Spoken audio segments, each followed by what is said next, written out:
Pessoal, vamos falar sobre a situação lá na Ucrânia, o que aconteceu nas últimas horas na linha de frente. Não teve muita mudança, houve algum avanço, tanto em Kherson quanto em Svatov, mas o avanço não foi muito grande ou não. Eu vou explicar isso daqui a pouquinho, né? Vamos falar também sobre o prêmio Nobel que saiu e não ficou muito legal não, o Nobel da Paz. Eles tentaram fazer uma coisa, acabou sendo um negócio muito feio. E vamos falar também sobre os presentes de aniversário que o Putin vai ganhar hoje que ele completa 70 anos. Esse é o nosso vídeo do dia 7 de outubro de 2022. Essas notícias foram sugeridas por Lula na cadeia, John27 e várias outras pessoas. Obrigado aí ao pessoal que sugeriu a notícia. Obrigado a você que está assistindo o nosso vídeo. Se você gosta do nosso conteúdo, por favor, deixe o seu like e se inscreva aqui no canal, né? E deixa eu avisar vocês, lembra alguns dias atrás, quando surgiu aquela teoria dos discos voadores sobre a Ucrânia e coisa e tal, e eu falei que eu ia passar essa notícia para o departamento responsável aqui em casa? Pois é, o canal Teoria Oculta, que é o canal dos meus filhos, que faz essa investigação de teorias da conspiração e coisa e tal, eles fizeram um vídeo sobre isso, tá bem interessante. Eu vou deixar o link do vídeo deles aqui na descrição do meu vídeo, não deixa de dar uma olhada lá, tá bem legal. Bom, vamos falar então sobre a situação na linha de frente. Vocês podem ver, tá realmente relativamente tranquila aqui, né? Não tem muita coisa nova. Houve mais alguma liberação de territórios aqui na região em direção a Svatov e também na região de Kherson houve algum avanço, mas está mais devagar. Isso é natural, sempre que a Ucrânia, ou na verdade qualquer exército, quando ele faz um avanço grande, ele precisa consolidar, precisa estabelecer linhas de suprimento, precisa cuidar dos feridos, então sempre tem essa pausa nessa situação, né? Mas não foi uma pausa totalmente sem eventos não, tá? Nessa notícia aqui, por exemplo, como vocês sabem, os ucranianos já estão ameaçando aqui cidades além da via 66, né, que é aquela estrada que liga Kremina a Svatov. Como a gente falou, é uma estrada bastante importante. Mas, além disso, foi feito um evento aqui, eles estão falando aqui, os russos estão dizendo que foi usado M26, foguetes M26, na estrada entre Rubizhny e Kremina. Então, Rubizhny está aqui, Kremina está aqui. Deixa eu mostrar aqui no mapa, fica mais fácil de ver por aqui. Kremina é aqui, Rubizhny é aqui, e essa região agora já é linha de frente, né? Os ucranianos já estão ameaçando diretamente tanto Kremina quanto Rubizhny. Mas o que eles estão dizendo ali é que foi usado o M26 em algum lugar dessa região aqui, deixou muitos mortos e feridos, né? Fontes russas reportam muitos mortos e feridos depois de um ataque de HIMARS na estrada Rubizhny-Kremina. E eles dizem que foi usado 6 mísseis M26 não guiados, que não tem direcionamento por GPS, tá? E aí, essa é a grande coisa. Na verdade, eles estão errados. Não é o M26, é o M30A1, que é esse outro HIMARS aqui, esse outro foguete do HIMARS, que também usa dispersão de munição. Tá vendo? Ele tem um monte de pequenos pelotezinhos, de pequenas bolinhas, que quando o foguete está acima daquela região, ele explode e aquilo sai como se fosse limpando a região toda, né? Ou seja, dá para ver aqui que destrói o carro todo. Tá vendo o para-brisa do carro aqui totalmente atingido pelas partículas, né? Dá para ver que no corpo humano deve fazer bastante estrago isso, né? São muitas, são 2.800 pelotes desse de metal, né? Bolinhas de metal. E então, quando isso é usado sobre uma tropa, sobre uma região que tenha pessoas, muitas pessoas vão morrer, né? E é o que eles estão dizendo aqui. E lembra, nessa região toda aqui, isso aqui já é frente de batalha, gente. Aqui não tem mais civil, não, tá? O civil que tinha aqui já vazou daqui há muito tempo. Quem estava aqui certamente eram tropas russas e os ucranianos usaram esse M30A1. O M30A1, ele é sim guiado por GPS, ou seja, isso significa que os ucranianos sabiam exatamente onde estavam as tropas russas e fizeram um ataque direto em cima delas, por isso tiveram um grande número de mortos e feridos depois desse ataque nessa região aqui, né? Não é o M26 não foi enviado para a Ucrânia. até porque lá nos Estados Unidos, onde ele foi fabricado, ele é considerado coisa antiga, não é mais usado, não é mais fabricado. Os Estados Unidos nem tem muito dessa munição M26 mais. O que eles mandaram para a Ucrânia foi a versão mais moderna dela, que é a M30A1, né? Mas o princípio é basicamente o mesmo, é esse de munição dispersa, né? Realmente faz um estrago grande isso daqui.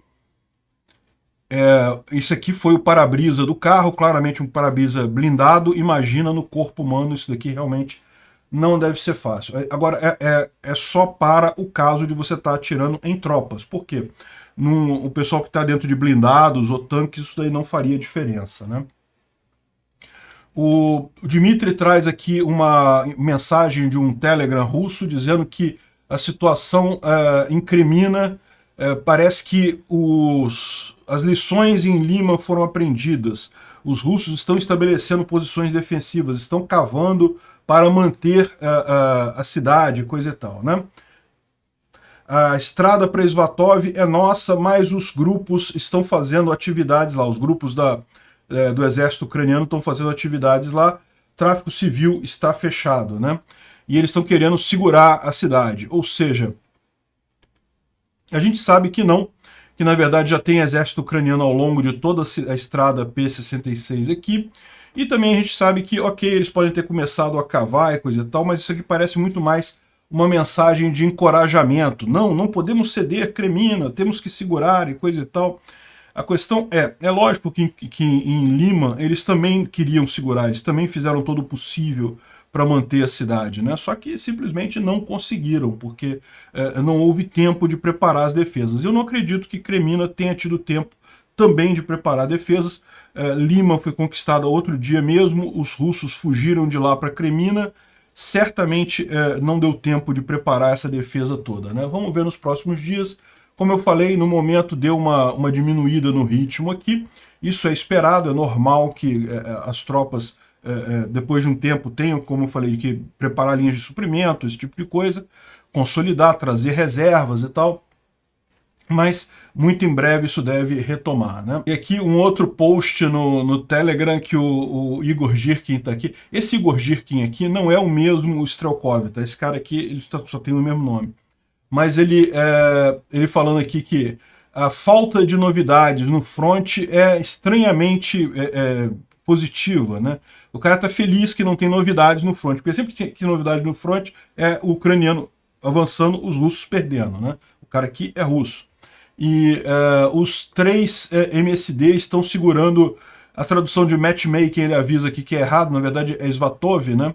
Então estão segurando na direção de Svatov. Ou seja, o que está acontecendo continua, os ucranianos avançando sobre Svatov, os russos estão segurando Svatov, Kremina. Isso é esperado, é lógico, eles não iam ceder imediatamente, mas a situação não está boa não, tá? Eles aproveitam aí que não tem notícia, porque quando tiver notícia, não vai ser notícia boa para eles, né? E aqui, mudando lá para a direção de Kherson, tem um outro aviso também do mesmo Igor Girkin, em que ele fala aqui que dezenas de tanques perfuraram novamente em várias direções. Precisamos de mais reforços. Ou seja, novamente a gente está falando aqui da área de Kherson, aqui no sul da Ucrânia. Isso daqui é bem recente. 6h45 da manhã do dia 7 de outubro, isso horário do Brasil, o que deve dar mais ou menos 11h30, 11h45 lá no horário lá da Ucrânia. Então, ou seja, isso aconteceu agora há pouco lá na Ucrânia, hoje ainda, e a gente não tem isso refletido ainda no mapa. Então no mapa o que a gente tem de novidade aqui é justamente a conquista de mais uma cidadezinha aqui, mais um avanço ucraniano nessa região. Mas, segundo eles estão dizendo, estão avançando várias colunas de blindado nessa região aqui. Vamos aguardar aí o avanço, o que a gente tem de novidade para amanhã, né? Então, assim, em princípio está tudo parado, está calmo, está devagar, não está avançando muito, mas tem várias notícias aí perturbadoras por fundo nesses bloggers russos, o que pode indicar mais avanço ucraniano ao longo do dia, né? Um outro blogger russo fala aqui que na área de David Bridge, na região de Kherson, estão brigando no mesmo lugar, estão conseguindo segurar os ucranianos, estamos cavando as trincheiras, ou seja, tentando fazer defesa e tomando perdas, perdendo gente. David Brod, vocês lembram, é essa região aqui, ó, desculpa, David Bridge, é porque Brod é o termo russo para o nome da cidade, David Bridge é o termo ucraniano, né? Essa cidade era uma grande fortaleza, um grande agrupamento russo aqui na região, já foi perdida, já está nas mãos dos ucranianos. O que eles estão falando ali é que na região de David Bridge, né, ou seja, deve ser alguma região por aqui, eles estão tentando fazer uma linha de fronteira, provavelmente nessas cidades aqui próximas à situação aqui, Sadok, essas que ainda estão em poder dos russos, né, estão tentando segurar os ucranianos aqui. Evidentemente, o avanço ucraniano deve vir por essa estrada aqui. Imagina-se que em algum lugar aqui eles estão preparando essa linha de defesa, mas como ele diz aqui, estão tomando perdas, estão morrendo gente, está morrendo russo por lá, né? Essa notícia do Kyiv Post aqui está falando que instrutores militares americanos falaram para os ucranianos sobre a urgência de tomar Kherson o mais rápido possível devido à questão da Asputitse, que é aquela tempestade que acontece lá na Ucrânia na primavera e no outono, né? O outono está chegando lá, né? E daqui a pouco deve ter chuvas torrenciais. Ele alerta que o chão lá na região não congelou nos últimos 3 anos, então é muito provável que vai se tornar muito pantanoso nos próximos meses, e isso pode dificultar o avanço ucraniano, né? Chegando o outono, quando começarem as chuvas mesmo, muito provavelmente as posições todas vão ficar congeladas porque ninguém vai conseguir avançar.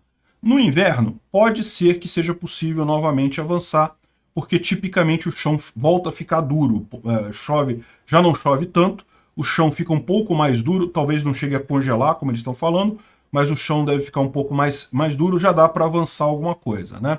Mas aí no inverno tem todas os outros problemas de você fazer isso no inverno também. Bem, teve também um ataque em Melitopol. Melitopol, aquela cidade muito importante que a gente está falando aqui, certamente existe planejamento ucraniano para tomar aqui Melitopol. Não vai ser por agora, mas em algum momento isso certamente vai acontecer.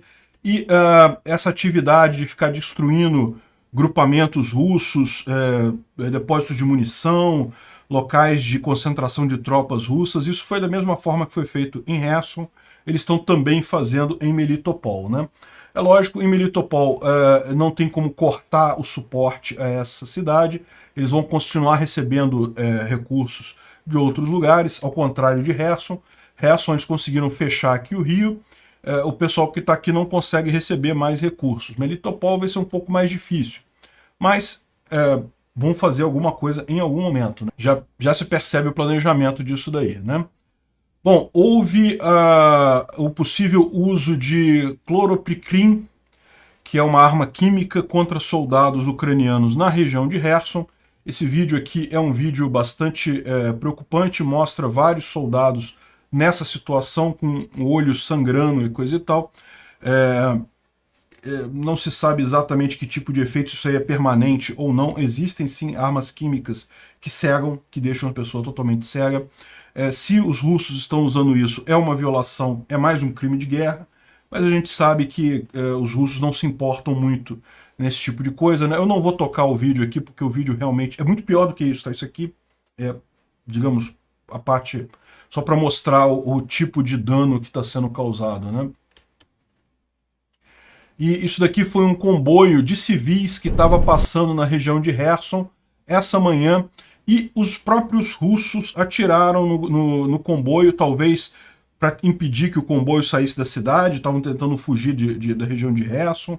Enfim, não dá para entender muito bem o que aconteceu, mas aconteceu entre Kherson e Nova Kakhovka, e esse comboio aqui foi destruído, né?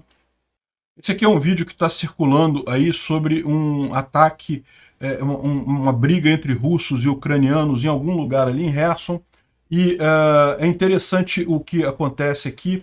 Eu não vou tocar o vídeo todo, tem muita cena de violência, o YouTube não gosta disso, mas basicamente o que acontece no meio do encontro entre os ucranianos e os russos, um veículo de transporte de tropas russo bate num muro e acaba um dos russos ficando preso, a perna dele fica presa no muro.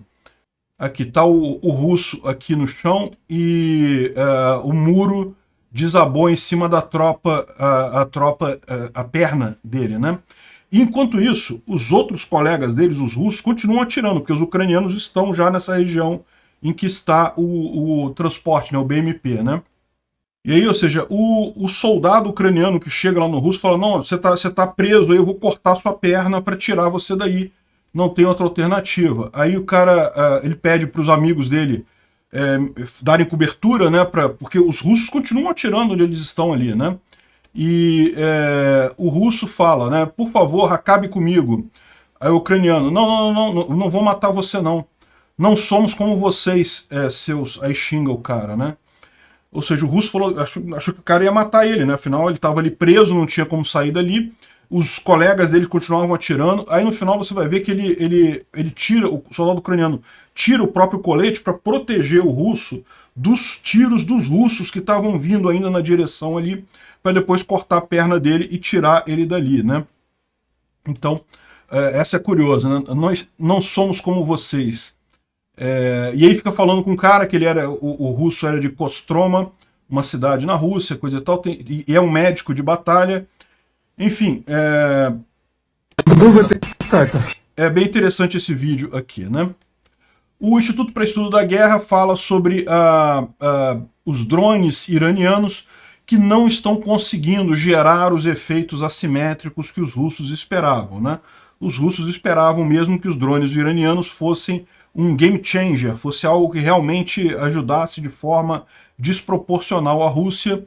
E a gente já falou, realmente eles causaram alguns danos nos primeiros dias, porque era uma arma que os ucranianos não estavam acostumados, mas ultimamente os ucranianos têm conseguido derrubar a maior parte dos drones iranianos. Então, não tem sido essa efetividade toda que o pessoal esperava, né? E ele acrescenta aqui também as movimentações do Prigozhin, que é o chefe lá do Wagner, que parece que agora... Vocês lembram que teve uma briga, foi preso um chefe de comunicação do Wagner, que estava por trás de bloggers militares, porque estavam acusando o exército russo? Aquela briga entre as cabeças ali que estão debaixo do Putin nessa guerra russa, né? O Putin, ele errou ao fazer isso, ele colocou o exército, mais o grupo Wagner, mais o Kadyrov, mais o Russich, um monte de grupos independentes que, embora todos deveriam ser coordenados pelo exército, no momento que as coisas começaram a dar errado, quando o exército russo... Enquanto eles estavam avançando, tranquilo, né? Fácil coordenar o pessoal que está ganhando. Quando começou a ter problema, aí começa a acusação, não, você que tinha que ter dado suporte, não sei o que lá, e aí começou essa briga enorme, e parece que o Prigozhin decidiu ele próprio virar um blogger militar para dar a versão dele das coisas e não ficar sendo representado por outras pessoas, né? Vamos ver onde é que vai acabar isso daí. Tem mais algumas notícias aqui curiosas, como, por exemplo, esse pessoal aqui, russos que fugiram, pegaram uma viatura militar e tentaram fugir. Inclusive, um deles é um condenado na Rússia. Você sabe, né? A Rússia tem recrutado pessoas em prisões, pessoas que cometeram crimes normais, e esse pessoal estava em Kherson e decidiu fugir, simplesmente. Pegou um blindado lá, um blindado de transporte de tropas e estava fugindo. Isso daqui é justamente os russos dando o alerta que tem que buscar esses caras, que eles fugiram com equipamento e coisa e tal. E agora, o Igor Girkin, o próprio, o Strelkov, o cara que começou esse negócio da, entre aspas, República Separatista de Donetsk, ele fez um chat no canal dele, ele tem um canal no YouTube também, em russo, e ele falou que não tem nada de demais a gente ter que entregar Kherson, Melitopol e Crimeia. Isso, no futuro a gente volta a tomar esses lugares. O pessoal acho que já está começando a perceber aquilo que eu já falei para vocês há meses atrás. A Rússia não tem como segurar essas regiões que ela conquistou, entre aspas, ali na Ucrânia, né? Ela invadiu com muita gente, mas é uma área muito grande, ela não tem como manter essa área toda. E ele está falando até da Crimeia, né? Que foi tomada em 2014, e ainda tem esse problema ainda, né? Enfim, é lógico, isso daí já pode ser o pessoal preparando uma saída. Eu falei para vocês, o Putin está usando nesse momento a última carta que ele tem no baralho lá, a última mão que ele tem, que é tentar fazer ameaça de guerra mundial, de bomba nuclear, para ver se força uma negociação, um acordo, para ele ficar com pelo menos alguma coisa ali das regiões que ele conquistou. Não vai conseguir, os ucranianos não vão aceitar isso, ele vai ter que sair tudo, e parece que o pessoal já está até começando a falar sobre isso, sobre aceitar esse tipo de possibilidade, né? A Rússia, lembra que ela falou que anexou as regiões todas ali, né? E aí surgiu logo o problema. Como é que ela anexou a região de Kherson se a região de Kherson tem uma boa parte dela em controle dos ucranianos? Como é que anexou Zaporizhia se Zaporizhia tem uma parte enorme ainda em controle ucraniano, né? E daí o que o Putin fez? Primeiro que ele falou assim, ah não, a gente anexou, mas não tem problema os ucranianos atacarem, porque a gente vai retomar tudo depois dentro da, entre aspas, operação especial, né?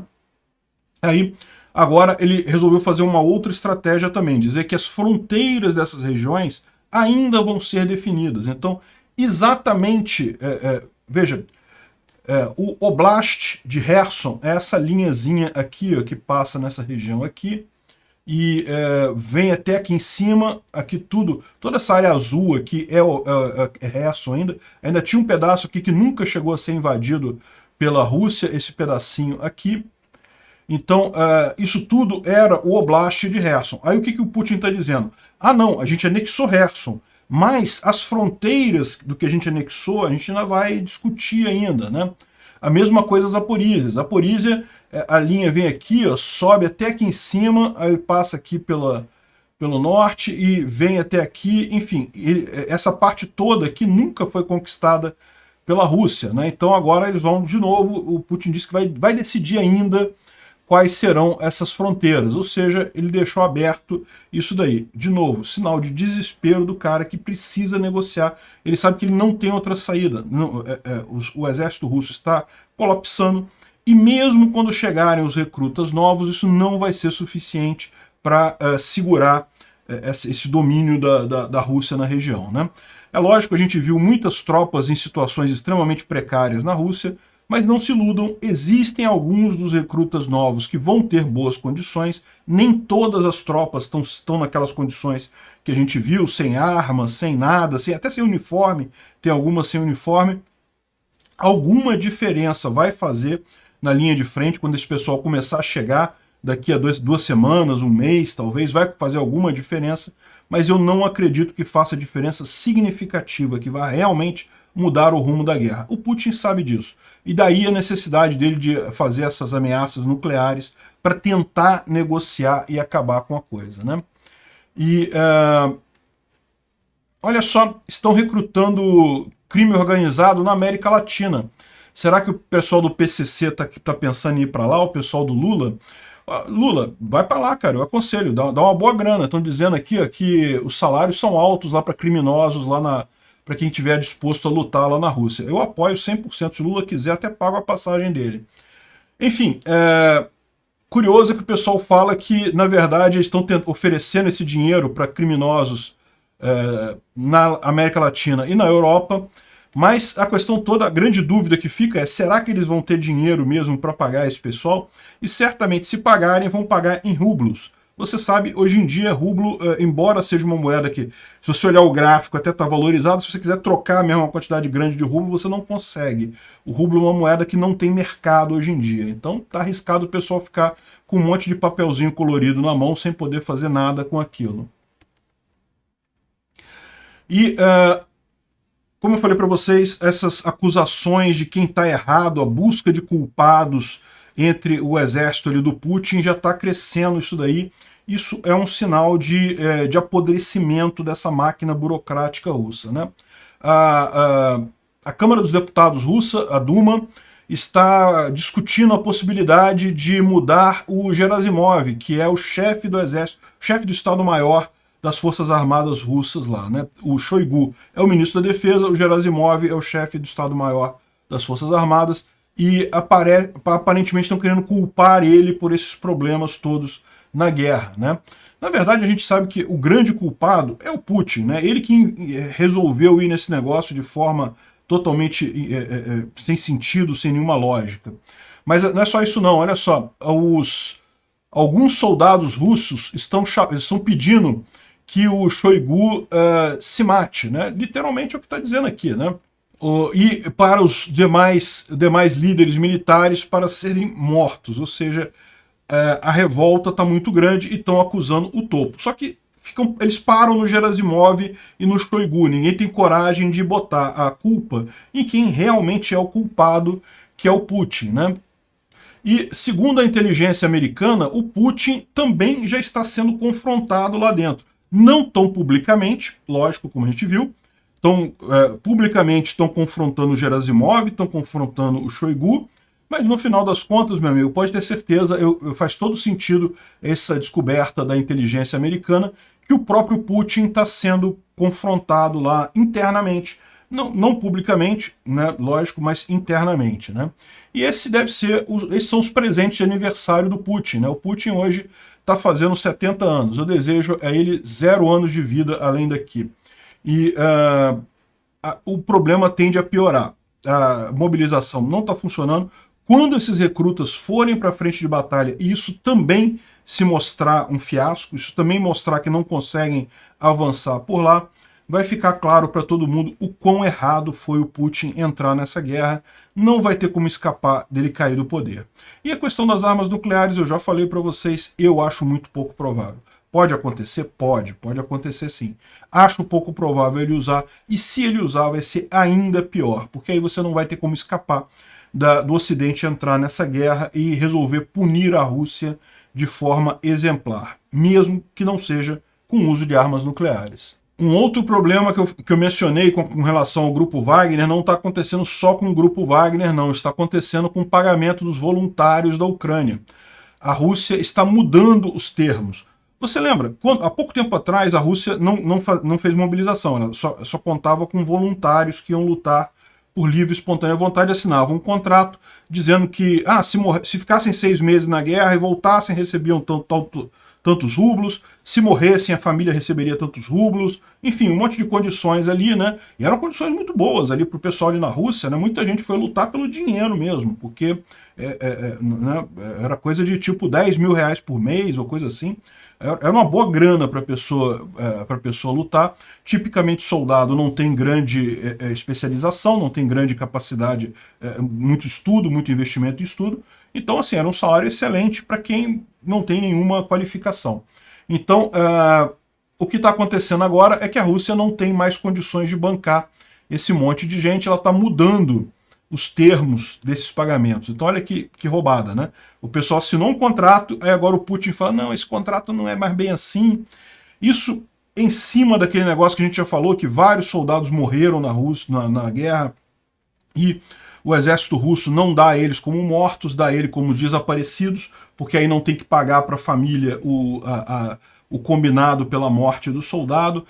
Questão de ferimento, o pessoal também está contestando. O que está acontecendo, o que parece estar acontecendo, é justamente essa questão do exército estar ficando sem dinheiro para essa guerra, né?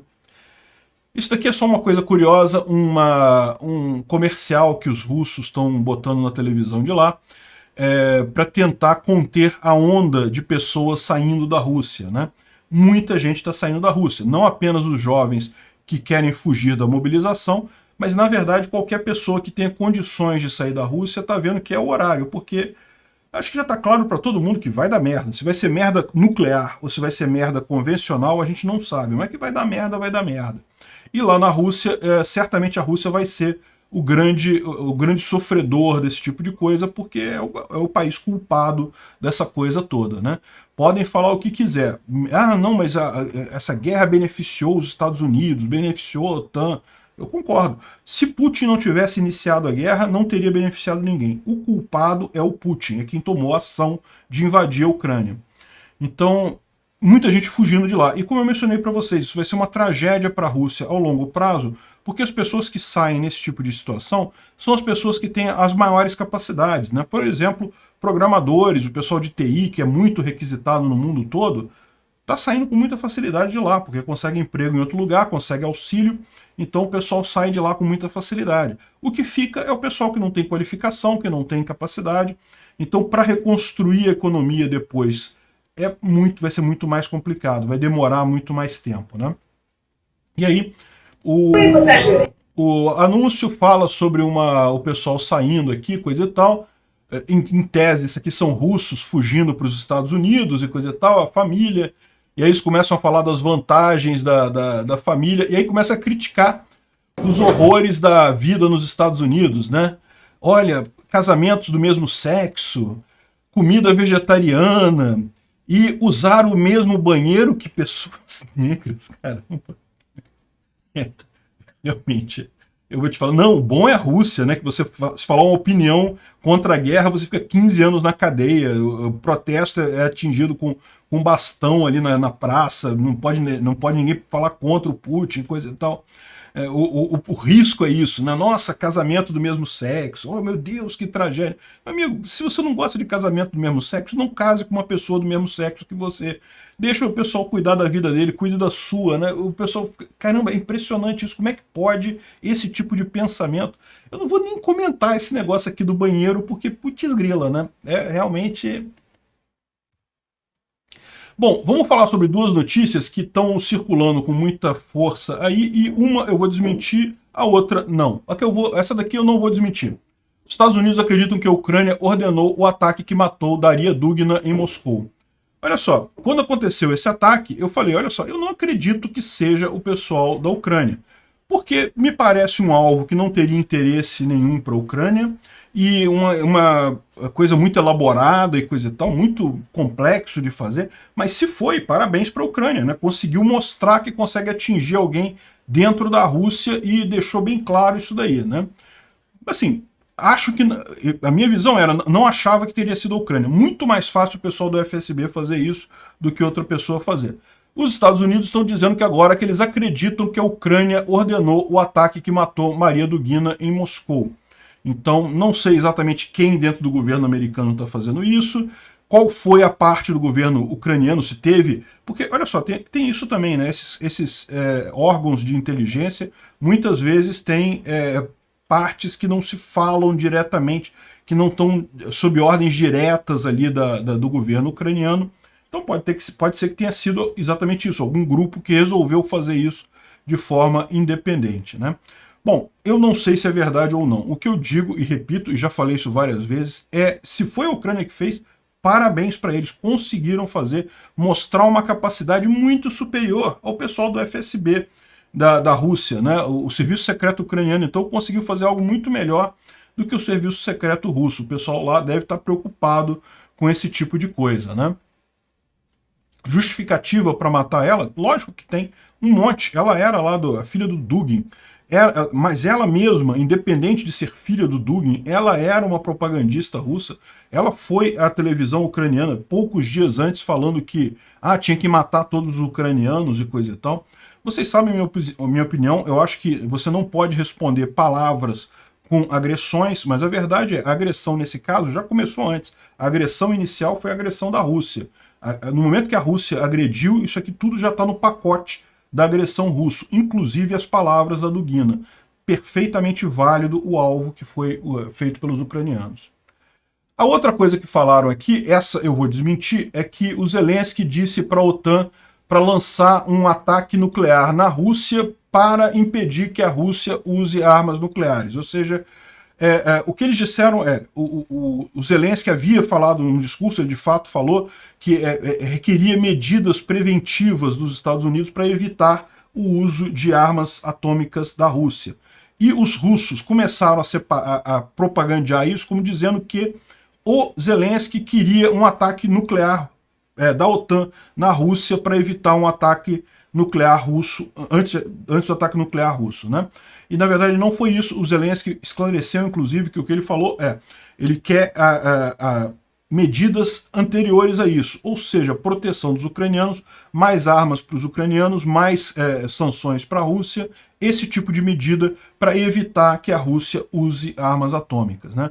Não esperar para fazer sanções à Rússia, para enviar ajuda aos ucranianos depois que a Rússia usar a bomba atômica, se usar, né? Fazer isso já antes para impedir que ela use. E é lógico, os propagandistas russos estão aí loucamente tentando dizer que não, olha só, o Zelensky que está pedindo ataque nuclear e coisa e tal. Não, não é isso. Bom, hoje saiu o Prêmio Nobel da Paz e o pessoal na Ucrânia não gostou não. E eu vou explicar por que não gostou. Não tem nada contra os laureados em si, né? Os laureados foram esse cara aqui, o Ales Bialatski, que é um defensor dos direitos humanos em Belarus, realmente é bacana.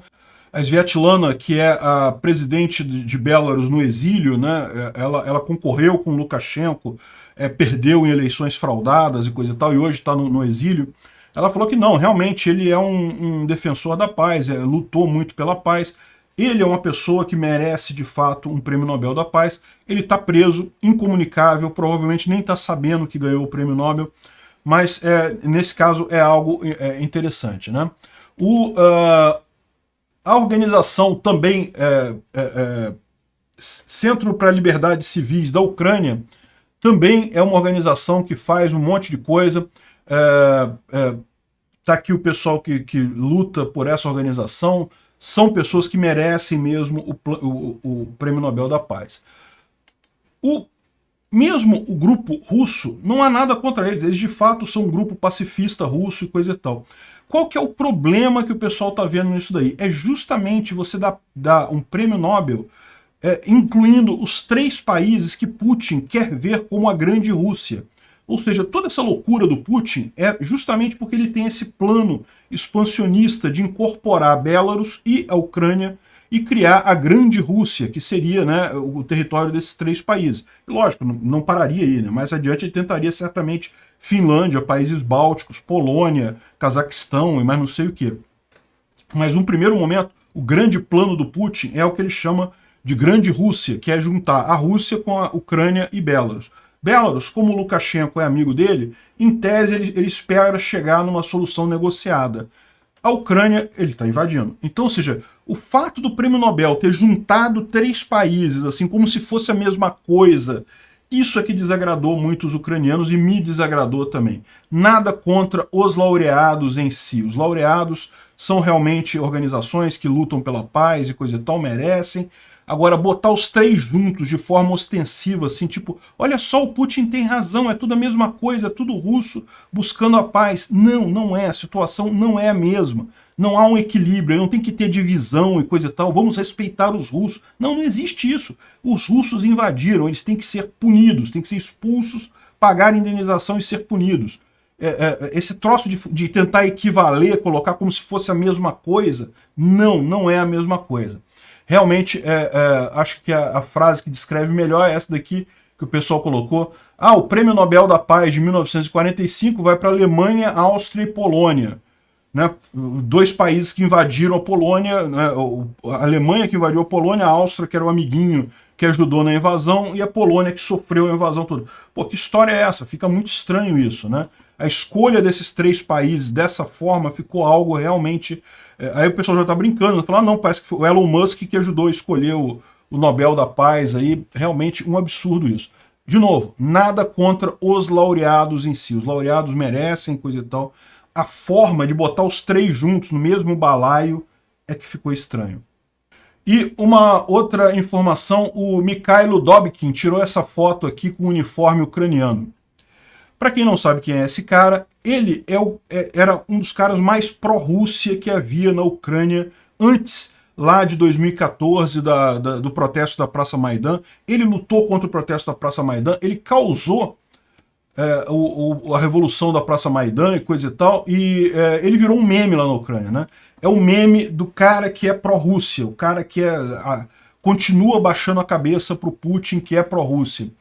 E até ele hoje postou uma foto com um uniforme ucraniano lutando na frente de batalha. Ele é político, tá?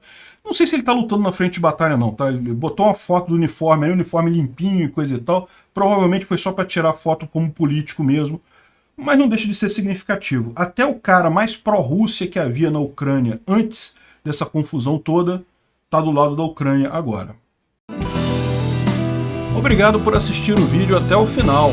Além de curtir, compartilhar e se inscrever no canal, considere se tornar patrocinador com valores a partir de R$ 1,99. Clique no botão Seja Membro abaixo para saber as condições e vantagens de patrocinar o canal. Mais informações sobre o nosso projeto, visite nossos sites indicados na tela.